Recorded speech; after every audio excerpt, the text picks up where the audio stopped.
To all electric vehicle owners, beware. Charging your car could cost you your life. This week, a charging station in Sichuan turned into an inferno. Flames towered into the sky, black smoke blanketed the area, and terrified drivers tried to rescue their cars from the blaze, some risking their own lives for metal. Was it the charger? Was it the battery? No one knows for sure, but one thing is certain. In summer heat, EVs can turn into firebombs. Once a lithium battery catches fire, it's a matter of seconds before it becomes an uncontrollable firestorm. And it's not an isolated case. On July 7th in Guizhou, another EV burst into flames by the roadside. Within minutes, it was reduced to a smoldering shell. Firefighters arrived, but the damage was done. And for many car owners, the horror doesn't end with fire. It's the daily struggle that wears you down.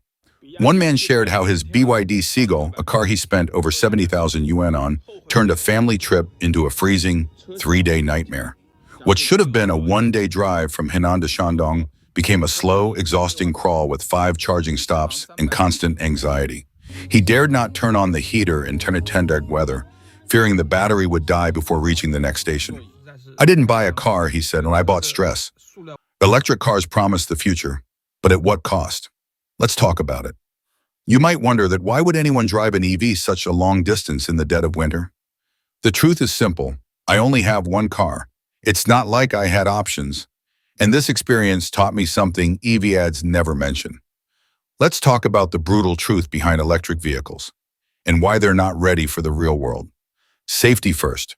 Most EVs still use liquid lithium batteries, which are prone to fires and explosions. A crash could mean a battery short circuit and a fire you might not walk away from. Yes, gas cars can burn too, but the risk is significantly lower. Driving range is another myth. On paper, EVs boast impressive mileage, but on the highway or in cold weather, those numbers vanish. While gas-powered drivers cruise home, EV owners are stuck sweating in line for a charging station. Resale value? Don't count on it. 10-year-old gas cars still fetch a decent price. But try selling a 5-year-old EV. Most dealers won't even touch it. Meanwhile, EV brands promise lifetime warranties while bleeding money. How long can they keep that up? To be blunt, buying an EV today feels more like stepping into a well-disguised trap. Don't believe it? Just try a road trip. You'll see. A friend recently shared his nightmare. He took his EV on a highway road trip, a big mistake. He got stuck in traffic for nearly 5 hours under the blazing summer sun. With the battery draining fast, he didn't dare turn on the air conditioning. Instead, he rolled down the windows and roasted in 38 degrees Celsius heat. All around him, gas-powered cars had their windows up, air conditioners humming, music playing. Drivers looked relaxed and cool.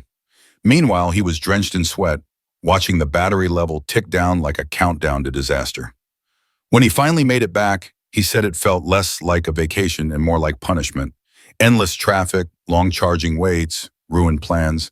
And that's just one kind of EV misery.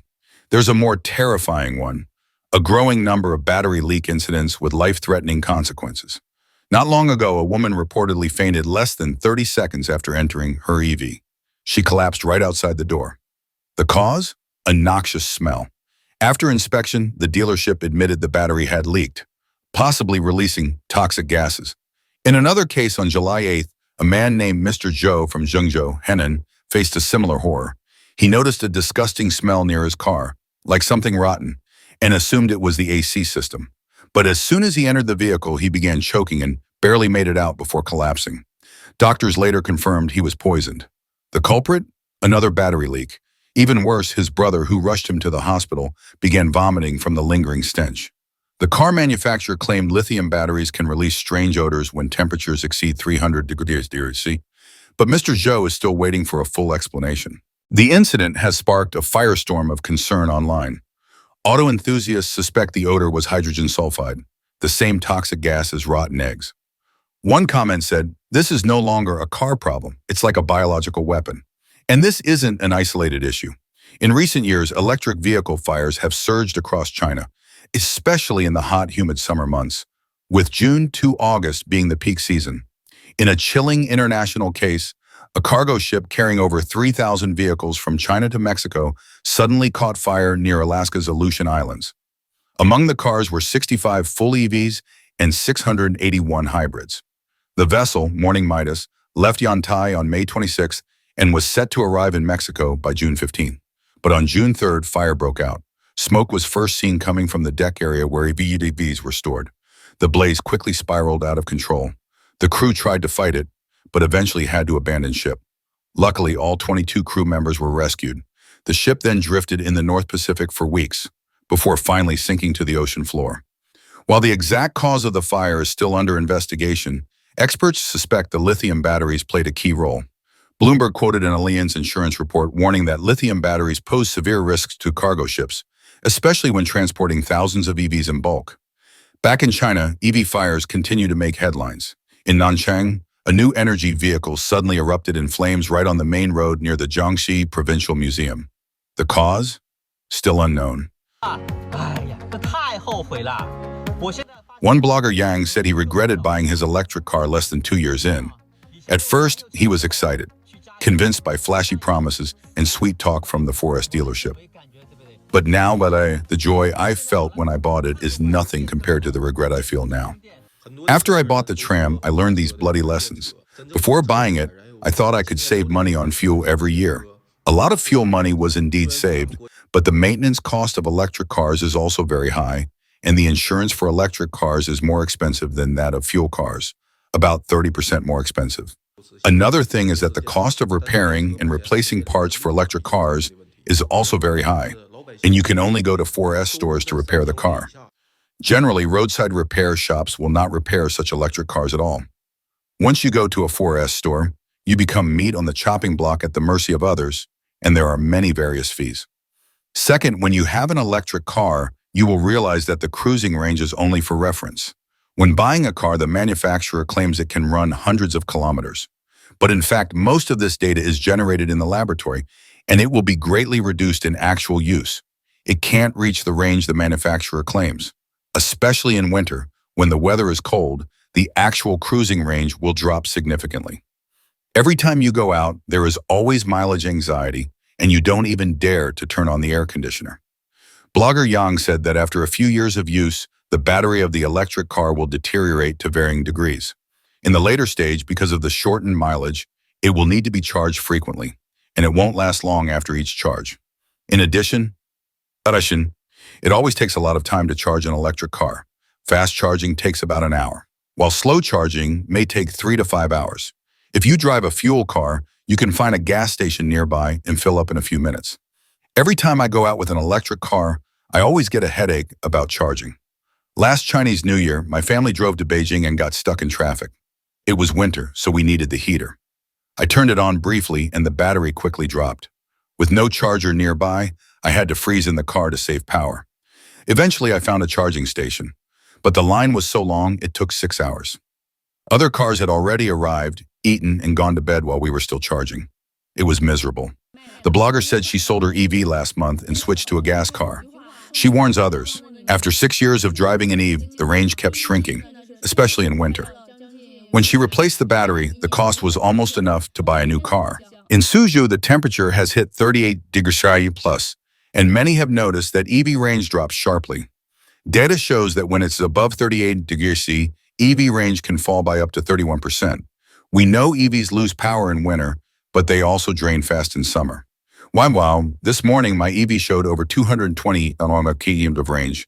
I didn't drive it at all, but by evening, it had dropped to 176, a loss of nearly 50 kilometers while just parked.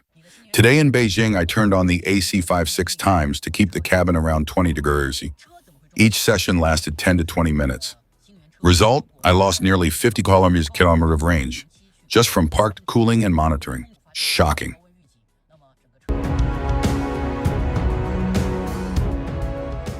Recently, China has been scorched from south to north by record-breaking heat waves, with air temperatures nearing 40 degrees. In many areas, surface temperatures measured on roads, sidewalks, and motorcycle seats have reached nearly 80 degrees.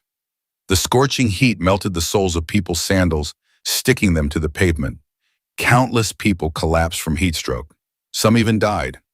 Outrageous and bizarre scenes followed. Boxes of eggs hatched into chicks in just 2 days, and corn exploded into popcorn right in the field. Netizens mocked, "This isn't summer, it's clearly an alchemy furnace." Heat stroke has swept across China. According to state-run media, a 37-year-old courier in Xinyang, Henan, died from heat stroke. His family said blood poured from his nose and mouth. Doctors said his blood vessels burst.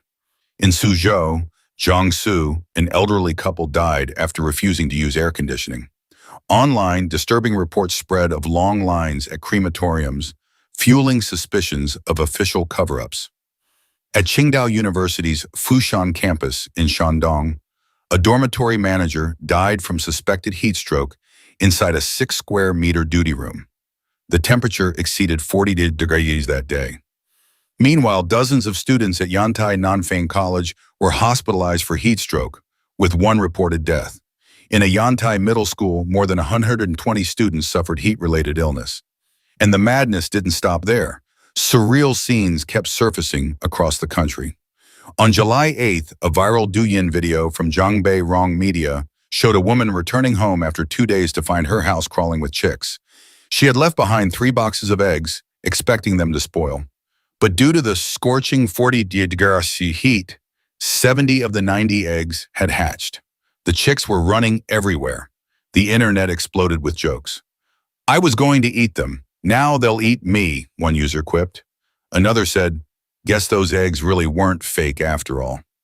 Skeptics chimed in.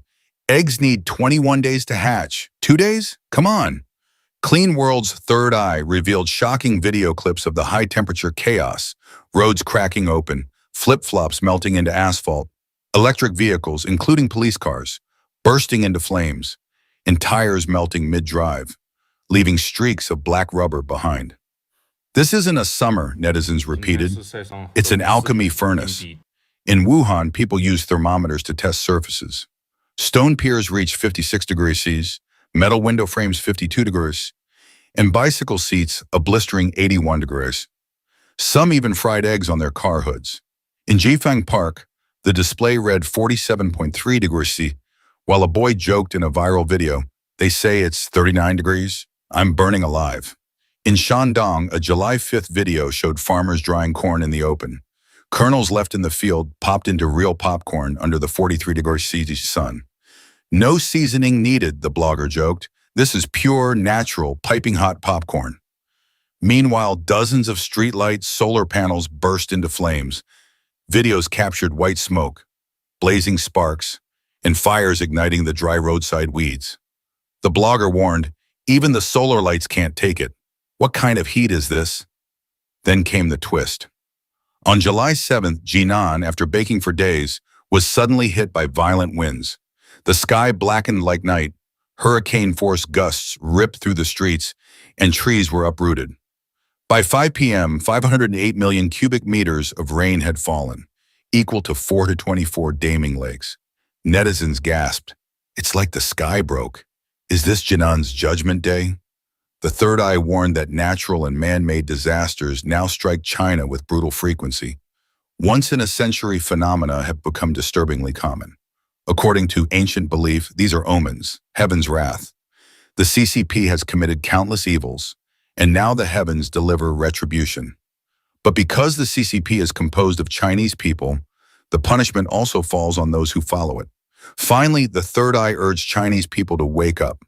Only by cutting ties with the CCP, by withdrawing from the party, Youth League, and Young Pioneers, can one find safety amid disaster. The message? Reject the devil, embrace the truth, and heaven may still protect you and your loved ones.